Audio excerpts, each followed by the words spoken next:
Now on to Chapter 6, Integrated Pest Management. Let's start with what integrated pest management is. The EPA states that integrated pest management programs use current, comprehensive information on the life cycles of pests and their interaction with the environment. This information, in combination with available pest control methods, is used to manage pest damage by the most economical means and with the least possible hazard to people, property, and the environment.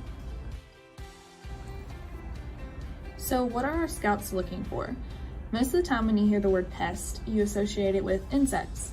Here on the farm, we're looking out for all types of pests: bugs, weeds, animals, diseases.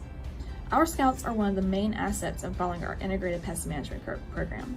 Observing the land and crops weekly helps us to decide what protocols to take to keep our crops growing big and strong. Pesticides are another example of how we follow through with our integrated pest management program. While they are a form of pest repellent, it's crucial that we take the labels seriously to protect our crops, land, and environment. For extra precaution, we don't spray on a schedule, only when it's necessary.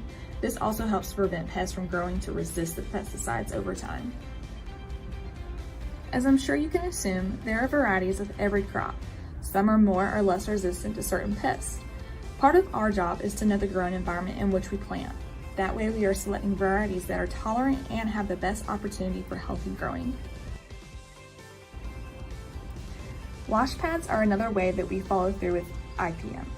The more equipment going through a field, the higher the risk of disease. That's why our equipment wash pads get used daily. They are found around the farm to prevent pests from spreading from field to field through our equipment. Over the years of following integrated pest management, there have been a few cultural practices that we have picked up along the way that has helped us.